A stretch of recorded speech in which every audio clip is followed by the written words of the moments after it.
Bande konanga ba Congolais partout dans le monde. Bon s'abonner na version Nouvelle TV. Version Nouvelle TV, ba gag, ba film, nyonso etali culture ya Congo, tous s'abonner massivement na kati ya version Nouvelle TV. Bon s'abonner massivement. Siècle, c'est pas pareil. Ayuna. Bonjour, bonsoir chers abonnés. Merci pour votre fidélité d'être toujours là dans votre chaîne préférée version Nouvelle TV. Abonnez-vous massivement pour être toujours à la page de nos actualités. La journée d'aujourd'hui, je l'ai dit toujours, c'est spécial. Et je profite pour dire merci à mon big boss Jean-Pierre Moulungu. Pourquoi pas à l'équipe technique, à mon frère Mehdi et Bob. Pourquoi pas à notre cordon on dit Docteur Chrétien. Parce que tant que la mona kayena mona représentant Moyombe gauche. Tant on a le barango toujours babi respect na bayaya pe na papa pour bango to banda musalo. C'est bien moi votre humble serviteur dit par relation kandi na lubilarango relation à makambo babwa kayo balemba posila te nzambe mutape saka yakanga na robwa kayo. Donc journal lo quand je dis c'est spécial parce que toza na analyse moko ya tellement ya kitoko oyo to luka to zo se tracasser pourquoi ekomi boye biso basi ba koma côté kabiso. Donc on a chez biso basi parce que biso to en général pourquoi ba parents ba koma côté kabiso dot ekomi na ba 5000 dot ba koma sengela ngo ketch ti ba koma sengela ngo na ba sachet ya miliki tozo comprendre le sous-souté to ebité so ba parents na biso bazo linga ba fungola ba ligablo to basa la ketch et verset to eboula mais analyse na biso ekosuka kaka boete to lingi to sala ngo mo interview to malibanda to na ba oyo ba leki biso na âge ba oyo ba mona moi liboso na biso ba mekanani ko répondre biso na bino ba obozo landa biso ba bi abonner na biso pour bozaka toujours là fidèle na chaîne na bino ba to yeba nini ezoleka pourquoi tozo tekama. Pourquoi tant que tu veux c'est encore mungwa ba lampe ya lithium na ba machette na kinga 4x4 cette fois-ci na place à kinga ba remplacer ketch ba musu ba commencer ba machine à coudre électrique to éviter pourquoi bozo tulisa bana na kacha ndako ba parents vraiment journal lelo tolingi to mekanani ko talisa eloko yango na kosenga na équipe technique nanga ce qui ko permettre biso to kende libanda to meka ko sala interview et puis to zongela bino. Merci beaucoup. Version Nouvelle TV oyo kantangwa nanga nyonso awe information awe actualité ya bien awe mama nyonso awe. Bonjour papa. Bonjour tantine. Kombo nani? Kombo nanga maître VV. Maître VV, mutu na biso ya lelo ezalini tozo parler sur la dot parce que tu comprends que dot ya lelo ezali sous le coup la dot ya kalate. Ba parents ba komi côté ka biso dot e komi na ba 1000 ba 5000. Ba dot muso ezo déborder 10000. Ba komo senga tina ketch na kati ya dot. To ebité bazo tulisa biso to ebate ba parents na biso ba ngi ba fongola ba activités na mbonga dot. Bon, merci pour la question Anna. Bon, à un moment où mokili ekomi mokili don e baluki quoi, to komi na ba sens verse. Kala yalaka boete okana ba mungwa bantaba basoso moma oyo lobi ke na moma to komi na komi ba nini belebele ba osenga o ba tulisa bino les pourquoi parents komi côté ka moi si ba community ba magasin na bango ba komi ko bana bana bango ke non kende pa mutu wana na mbongo mutu ngo so mwana ke pa mutu wana abali oui asali bien dot oui lobi so komi na bes mwana azongi akomi ko luka raison mo boye ba parents au lieu ba tout na mwana ozongi pona nini rien bango pe ba ko puye mwana o ça va fanda ye na moment comme que akomi na bes yo fando luka no mutuke oyo ke ana moi conseil ngana opesa na ba parents o ba te kabana poke toloba ke éducation et utara premièrement na ndako deuxième toke na l'école troisième l'église bon bango so déjà que éducation OK baza nanda ko éducation ezate mwana erreur m'appelle banda à comprendre pe le côté ato ebise combien de fois à comprendre le côté pour nini que non déjà nanda ko déjà éducation donc ba éduquer déjà bien té attaquer na libala abebisa sali bo ata boye bo kiti bo simbi ce qui nini parachute bo kiti bo poya yoka ko yoka te pour déjà éducation nanda ko ya déjà fouti on monique non ba parents faut baluka ke no ba éduquer bana na bango bien pour bana ba okena banda ko ba mabala baza la pe bien pour baloba ke non moi si apporter un plus parce que na moment où to mona ke non moi si a commencer là moins na vie ya biso bana mibali et on a ke ba parents ba éduquer bana pour bana bazonga ndenge balaka. Merci beaucoup papa vraiment to sepel na commentaire na yo mais na biteta musoza na batumi balé opesa bango mbote. Bon merci. Premièrement nous na pesa nous pour ngala parents on va la fière na bana ngai. Pesa na bana nanga j'ai dit dia Mike après na pesa ba camarade nanga o bana ba conseil bien. Sambale M16, Chris Kabamba champion, Saddam Aki ba maître Belé kaka. Dona club na biso pena na OK comme singa boé ngir na saluer grand maître na biso maître Liu, na saluer maître Gué. Na ba petit nanga OK balandi biso na ciment. Ba Dielevé, ba Yusi, ba Medi. Salut Bino vraiment. Merci beaucoup Nasepeli. Et moi aussi je profite pour faire un grand coucou à mes deux garçons que j'aime beaucoup, Billy, Milton et Francesca. Un grand merci à l'équipe technique comme je le dis toujours. Pourquoi pas Faucine Christophe depuis Pointe-Noire, un Camerounais qui se respecte. Bonjour papa. Bonjour. Papa comment on est? Comment on a des maquis? Bon, journal le tozo le bela, tarification à dot. Est-ce que ils sont obligés pour la robala moi s'il faut ça à $5,000 ou bien 10 000 na 30 ou bien 50 quasi à masanga. Bon, ils sont obligés, mais sauf que un phénomène est lié à plusieurs paramètres. Nous avons des paramètres socio-économiques. À l'époque, il y a maman nabiso, papa nabiso, les balles les qui à côté kate, les balles les juste un symbole pour nous relaxer ça que batu mi balé basangani, ko 500 mi balé zape ko 500 des familles, les juste un symbole. Mais les lots oyo tozomona batu baza sous na mbongo te mbongo ezate pour que la famille bazaki très solidaire et la famille restreinte tout comme famille élargie donc ceux qui moi na bango lingo bala en tout cas toute la famille ils la rester tout élargie ba ko la mobiliser ba ko tia mbongo et puis facture ba valeur totale wana ba ko sengango ndenge coutume et senga juste un symbole d'autres exalté symbole pour nani batu bolingo zalaki ba famille zalaki bomoko situation socio-économique ya mboka pe ezalaki pe malamu mais lelo oyo situation eza malamu te batu nyonso baza na difficulté donc libala e comme lola ko teka mwasi po mbongo wana ba ko famille gezwa famille mwasi ba ko zwa yango ba ko zongisa kaka na organisation ya fête donc eza na sens wana donc eza iloko ko encourager te mais ils ont réalité autre que vivre dans la société nationale Congo malgré mingi puis baza ko exagérer pour mingi et comme exagération comme benda ko teka mwana bango oh phénomène wana ils ont ko permettre traiter ba jeune alelo bala baza na volontaire ko bala na mais tant ba ko la réalité wana mbongo ko to masangi belé 50 kazé 60 kazé $20,000 $2,000 salle de fête chère. Donc, je cher, donc, pesa ba jeune et belé, chance te babala na facilement. Yango toujours senga l'état, ba meka ko revoir makambwana, ba jeune pe ba zo misala, ba pesa ba jeune misala, pe ba famille bo ndeko bo moko ezana ba famille ezonga. Po ndeto zalaka kala, soko ko bala na moi même cousin, cousine, akoya ko contribuer mais le zarate ba to nyonso ba ko mo yaka po balia ba mela ba kende.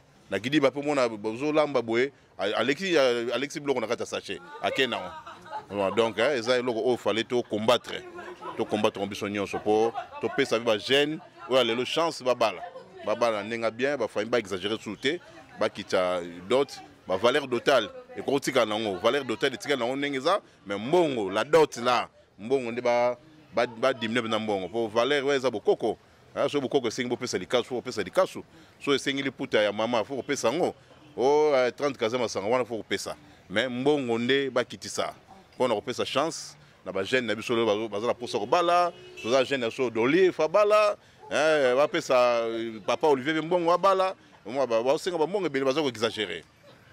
Vraiment merci na CP na participation na yo na invité ceux qu'on a mo batumi balemi sato ozala mukusa opia mbote na ko pesa mbote mingi na Ige Igola na Arnold na Ngalula Nathalie na pesa mbote belé donc na docteur Ketchen mbote belé donc merci mingi. On continue toujours avec notre interview concernant la dot. On a notre papa grand-père devant nous. On va essayer de lui poser la question pour bénéficier aussi de son intelligence qui va encore nous aider, nous les jeunes, pour bien comprendre certaines choses. Bonjour papa. Bonjour maman. Papa, comment est-ce qu'on vous appelle? Je m'appelle Joseph Bisselele Kabundula.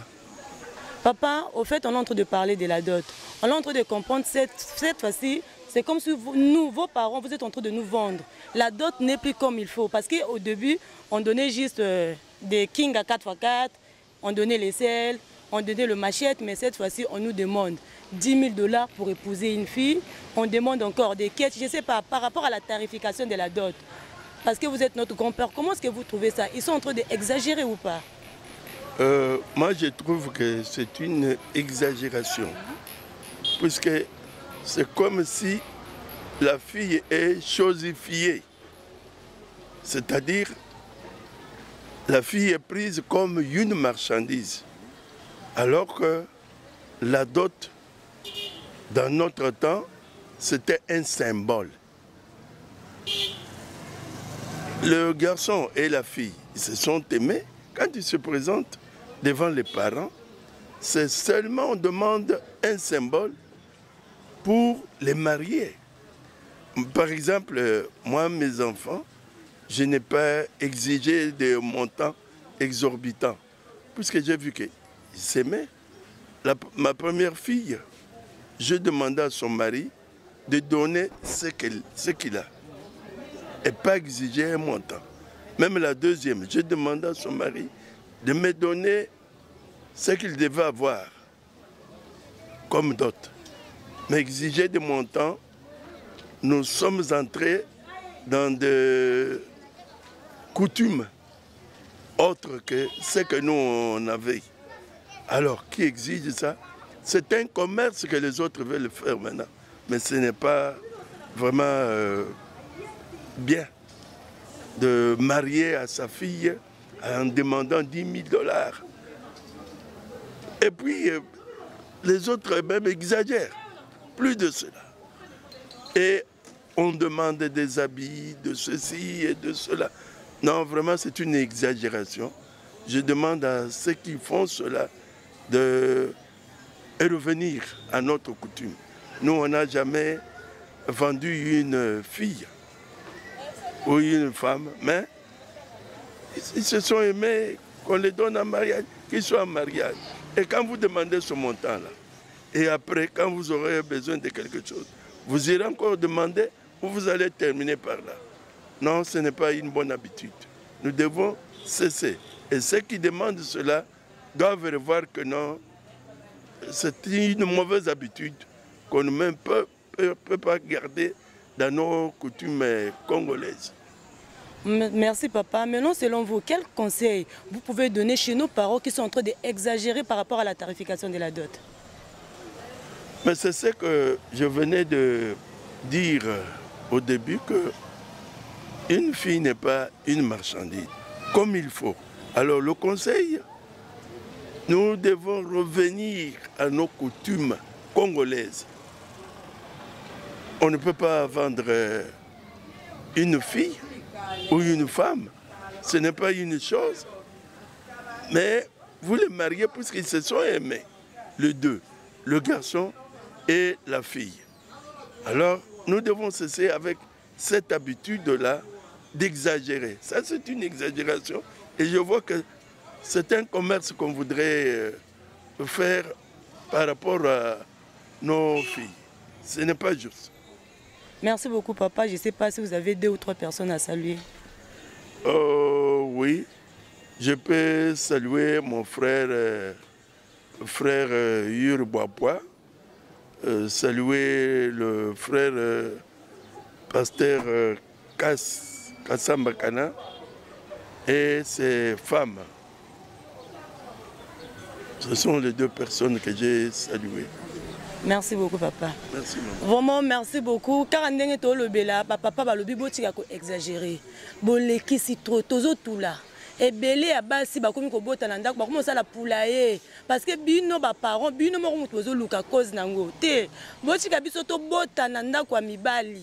Botika ba bala biso. Toza ba marchandise na bino te. Ce qui totali époque ba bala ka bino. Et na époque bino bo bala biso botulisi biso pardon. Vraiment na lobi na ndenga mabete ebetsa bino libakute ba lobi respect na ba papa autour malgré ba parents bazo exagérer bazo continuer ko bala mais moko pe bozong sa bango na nzela malamu. Merci. Tozo ko ba toujours une interview na biso. Bonjour maman. Bonjour madame. Mukole tozo lever la dot. tomoni que ba parents bazo exagérer selon tarification ya dot ba komi ko senga ba $5 000 $10 000 et elle le moko pezo ngenga esprit to yebaka ke liputa ya super ya dot ezalaka mama muto akola tango cette fois-ci e komi na tata mwasi yepe fois ta liputa tozo ebate tata mwasi azana droit la ta liputa dot to mama to biki ba tata mwasi ba bénéficiera na biloko yaka na mupanzi ya papa mais bango ba komi ko tia mituchi na elle ba mama yango makambo e komi zizani ba komi senga ba monter belepo mutu moko azala perdante. Bon, vraiment, mes parents peuvent comme collecter ça. Tout le monde appelle les lots, ils ont changé, ils ont changé. Mes parents m'ont dit au moins que na libota m'ont dit senga tina moto. Ozomona m'ont senga tina ngombe. Waneza kotulisa mwana yo zotulisa mwana yo lobi mwana koma 45 ans na ndaku abotite abalite et comme le problème comme luka solution tata moi si songo londoki ok yo moko parent mutu osali ke mwana yo akomelo tina age wana na ndako bon ndenge pe ba tata moi si bazozwa maputa normalement bango bazana droit ya mbongo bazana droit ya mbongo bazana droit ya maputa te liputa mama mutalata po mama nde mutazala na mwana mama abatelaka mwana to boite ba tata moi si pe babatela bazana part na bango mais bango mingi part na bango ezala mbongo mais soki lelo bakomi kosangana wana ezokotaka ba trouble mwana kobala na libala ki aboti te donc il faut ka logique makambu ba parents papa aye bazanani mama pe aye bazanani. Merci na sepeli mais conseil ni nyoko pesa na ba parents na biso ndenge bazo tulisa biso na ba tata mwasi soki ba pimeli liputa kindoke ko choke libalo boti te. Bon en tout cas tozomona lelo binzambe nzambe bimie belé to kompe ko sambela mutu nyonso to komika ko luka ko kimela pa Yesu mais parents o azo sala ke asala eloko wana ye moko azo détruire mwana ye moko azo détruire po mbongo pesa na suka te mwana ko ke libala un jour akoya ko sunga pe oka parent mais soki olekisi montant et comme mwana ekokota problème mais nga pe na conseiller na ba parents na biso ba papa na biso ba mama na biso baye bampe kokitisa biso to na besoin na bango bon pe bana besoin na biso. OK merci soko na batumi balemisa ta opia mbote. Bon na pesi libota nanga bakita nyonso mbote na babutantu nyonso mbote. OK merci beaucoup batata moi si bolimbisanga na bengi bino bandoki te metolobika na réalité liputa ezali ya mama ezali ya tata moi cité botika ko exagérer na makambu ya dot vraiment bolimbisi biso ngale lo soki exemple na bali tata moi sato zuli puta te tamusu na ko sombelo ebele koleka o tamusu orozwa na libala. Merci beaucoup to comme na suka ya analyse na biso mokolo ya lelo vraiment na sengi na bino ba papa ba mama tant tozo sala biloko aboye ezata mususu tozo fingsa bino te tozo laksande bobongisa esaleli po biso bana na bino to tulate et na pesi merci mbote mingi na ba oyo balingaka nga babi di par relation ngande ko na bino di par relation na za toujours parmi bino na lobi ke ngana yeko bale mo banyama oyo to miki batelema balobaka ngana yo wana po na ko tia bango mupanzi pe te biso na kati ya version nouvelle TV to lakisaka ba actualité moko oyo na ebite esala makana ngote bobanda bokosa mais biso nete ko sukisango et na pesi mbote na ba oyo nyoso baza oyo ngai babi Naomi Mbouyi ma copine de dedans sans oublier à ma maman j'ai tout que j'aime beaucoup et à mon papa Willy Mbaya depuis États-Unis vraiment je vous aime bien et je pourrais jamais oublier balobi yo moko patron de Paris na boaka ko pena ko lemba na ko boaka côté Maxime sans oublier l'équipe technique vraiment na lingarabino mingi mon frère Mehdi et Bob to continuer comme ça la malin parce que babi soki caméraman aza mabe abando bimisa journaliste mabe donc babi bo luaka bo zuaka ba caméraman na kitoko pote émission ebimangebungebu. Je vous love, à la prochaine émission, bisous.